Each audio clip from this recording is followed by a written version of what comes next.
Jadi bener Kang Dadang itu pernah kena diabetes? Beneran teh. Waktu dicek HbA1c 13,2 teh. Gejala yang saya rasakan itu ya, yang paling parah itu teh, pandangan mata saya kabur teh. Itu yang sedih, saya nggak bisa baca Al-Quran teh.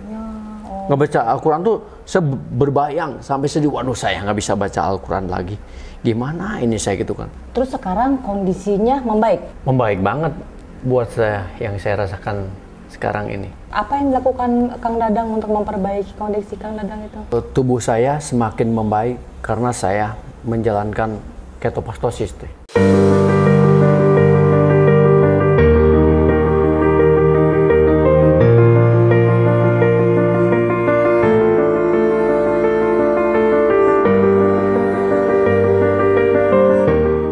Ngobrol sehat bareng teman Sumaila.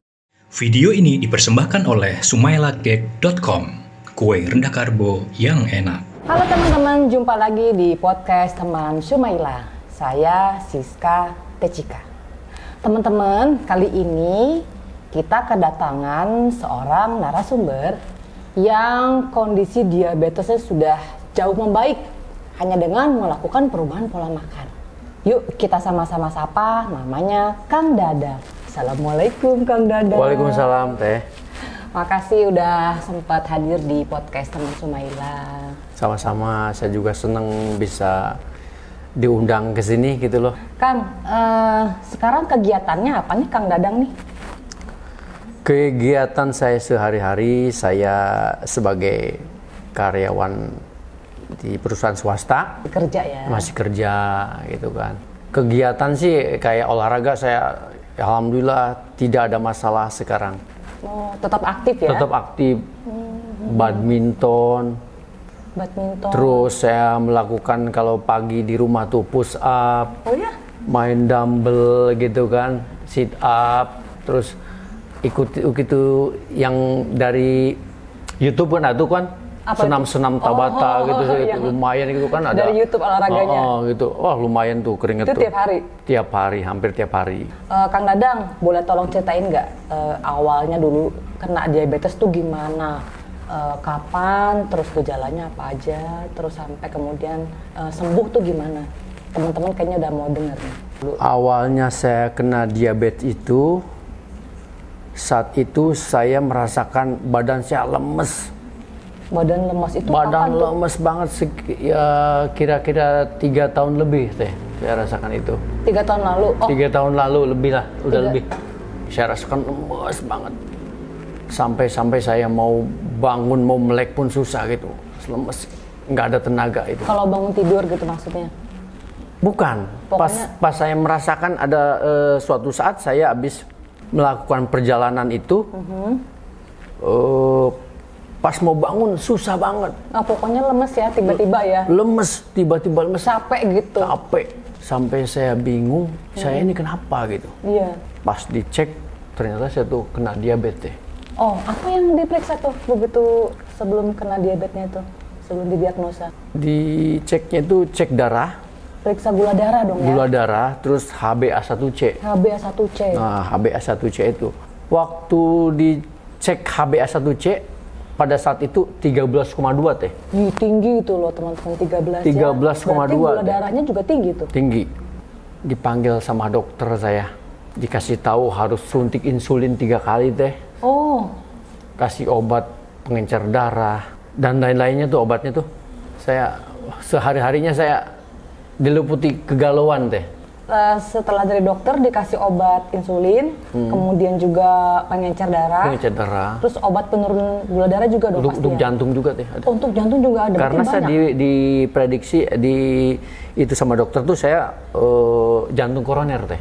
Jantung koroner. Jantung koroner. Saat itu langsung didiagnos kena jantung koroner. Betul. Oh, berarti yang dibawa pulang obat-obatannya banyak dong? Banyak juga. Banyak banget. Setelah itu, setelah pulang ke rumah gimana tuh Kang Dadang? Setelah pulang ke rumah saya sehari-harinya dengan kegalauan aja teh. Karena saya tahu ya, biang dari penyakit itu kan diabetes. Oh ya? Bisa ke jantung, bisa ke stroke, bisa ke macam-macam itu kan diabetes. Pasti kalau udah kena diabetes pasti kena ginjal, kena jantung. Dan saya sadar betul itu, saya tahu betul itu, makanya saya di angan-angan saya tuh cuma kepikiran tuh, wah, gue cepet mati nih, gua sakit-sakitan terus nih, pasti ngerepotin keluarga gitu kan. Istri. Udah kemana-mana deh pikiran saya itu pada saat itu. Karena kakak saya cowok itu meninggal karena diabetes. Iya ya, katanya diabetes tuh kalau udah ada anggota keluarga yang kena diabetes, apalagi orang tua ya, pasti kita katanya bakal kena diabetes tuh. Iya. Jadi kakak juga ada yang diabetes? Ada. Meninggal juga. Makanya saya diliputi kegalauan setelah dinyatakan dokter saya langsung was-was, langsung cemas tuh ya? Langsung was-was itu. Itu 3 tahun yang lalu ya? 3 tahun yang lalu. Jadi Kang Dadang waktu pulang dari rumah sakit kan bawa obat-obatannya banyak Iya. ya. Sambil mengkonsumsi obat-obatan itu, apakah Kang Dadang ada mengalami perbaikan diabetesnya atau dia gulanya masih tinggi? Selama mengkonsumsi obat, belum ada perbaikan teh. Nggak ada perbaikan? Nggak ada perbaikan. Dan saya sadar betul kalau dengan obat itu tidak akan menyembuhkan penyakit. Nggak akan nyembuhin ya? Nggak nyembuhin. Berarti gula darahnya maksudnya masih naik turun atau gimana? Masih naik turun teh. Masih naik turun ya? Kang Dadang memeriksakan kadar gula darahnya secara rutin? Rutin saya. Rutin ya. Terus sekarang katanya udah membaik itu kondisinya. Apa yang dilakukan Kang Dadang untuk memperbaiki kondisi Kang Dadang itu? Perkembangan tubuh saya semakin membaik karena saya menjalankan ketopastosis teh. Oh, ketopastosis. Ketopastosis itu apa itu? Diet ya? Ketopastosis itu bukan diet sih teh. Itu gaya hidup kita karena dilakukan seumur hidup kita teh. Akan lakukan seumur hidup. Seumur hidup kita gitu. Kalau diet kan kadang-kadang orang udah berhasil terus berhenti Balik kan. lagi, ya. Kalau ini enggak. Terus yang dilakukan selama ketopastosis itu apa? Ada peraturannya kah? Ada yang harus kita lakukan misalnya? Yang dilakukan saya pada waktu itu mulai keto, saya yang penting saya makan tuh hewani teh.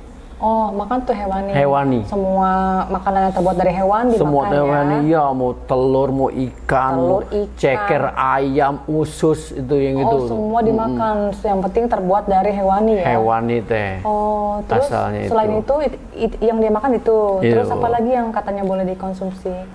Buah saya pada waktu itu cuma alpukat aja teh. Alpukat aja Alpukat ya? aja. Kan soalnya kan ini diabetes ya, Iya. udah pasti harus makan makanan yang nggak bakal naikin gula darah. Gula darah, iya. Berarti hewan-hewanan juga boleh ya? Boleh, ya? boleh, iya. Kemudian juga buah-buahan juga ternyata ada, boleh juga ya termasuk Boleh, alpukat. alpukat, Mungkin cincau. juga, cincau juga boleh dikonsumsi Boleh, ya? Itu iya. untuk selingan kali ya? Selingan, iya.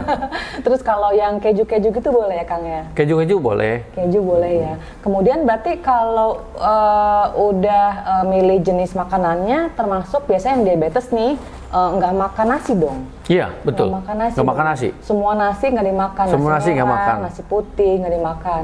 Terus kalau tepung-tepungan, mie gitu nggak dimakan juga. Udah enggak teh, kayak gitu. Sama sekali. Sama stop ya? sekali enggak saya stop. Padahal itu hobi banget saya.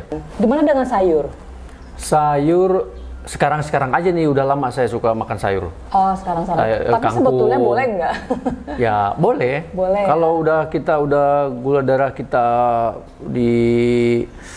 masuk di bawah 80 terus nih, Oh, gula darah itu ada peraturannya ya? ada peraturannya, ada ininya, ada protokolnya gitu. Itu boleh. Jadi bukan berarti ketopastosis nggak boleh sayuran. Oh, boleh gitu, ya? boleh. Iya. Gitu. Terus sekarang kondisi Kang Dadang gimana nih setelah merubah pola makan? Setelah saya merubah pola makan, alhamdulillah saya bersyukur banget ya. Iya. Itu semua keluhan diabetes itu hilang teh. Seperti contohnya? Sepertinya mata kabur. Saya nggak bisa baca Al-Quran. Iya. Sekarang baca bisa teh. Alhamdulillah. Sampai sekarang jadinya hikmahnya buat saya rajin baca Al-Quran. Alhamdulillah. Habis kalau saya pulang cepet, habis maghrib saya habis dari musola atau di masjidnya, saya baca Al-Quran walaupun cuma 2 lembar ya. Begitupun habis salat subuh, saya baca Al-Quran lagi. Saya bersyukur banget bisa baca Al-Quran lagi teh. Yang tadinya saya sedih banget nggak bisa baca Al-Quran teh. Iya. Terus kalau lihat jarak jauh udah bisa lagi? Udah bisa lagi teh. Selain pandangan jadi membaik, kemudian apa lagi yang dirasakan? Stamina saya teh. Stamina semakin meningkat. Stamina semakin meningkat. Bulu tangkis saya bisa kalau habis main nih, Iya. istirahat sebentar, itu diajak main lagi udah oke lagi teh. Oh, fit terus ya? Fit terus, Kuat ya, makin kuat. ya. Jadi ngos-ngosannya tuh nggak lama gitu kan. Nggak usah tunggu lagi ya. Langsung ajak main, ayo main lagi, main gitu. Oh iya. Sampai ada satu teman saya bilang,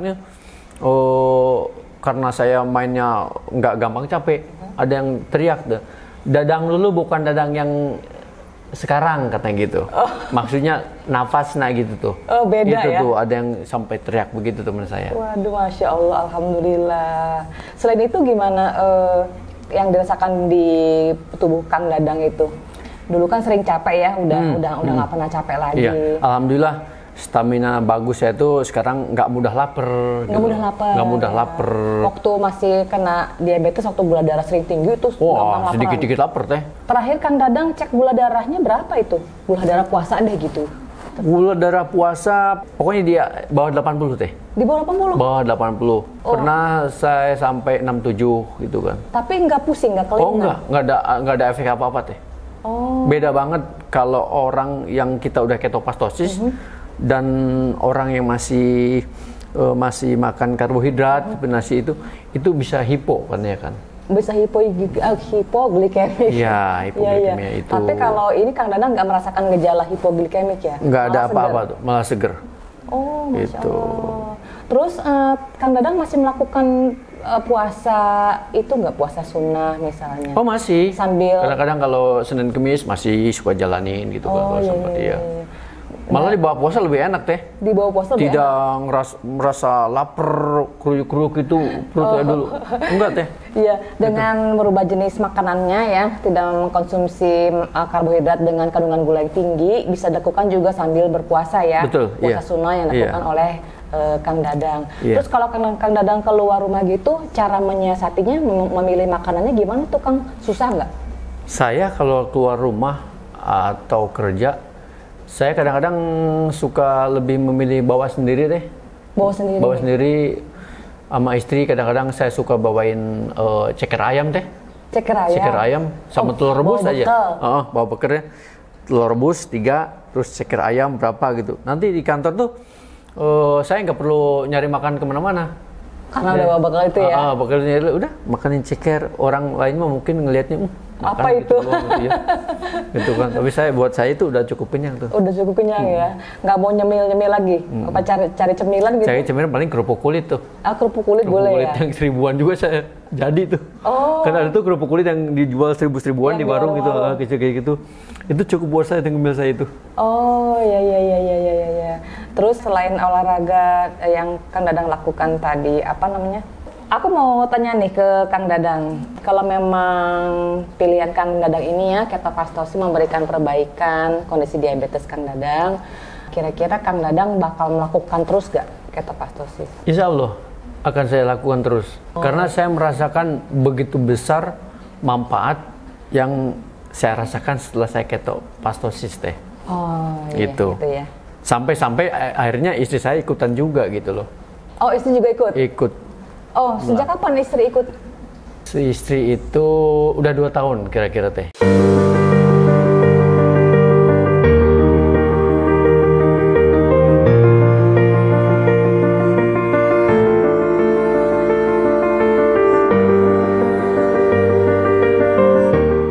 Ngobrol sehat bareng teman Sumaila. Video ini dipersembahkan oleh sumailacake.com, kue rendah karbo yang enak.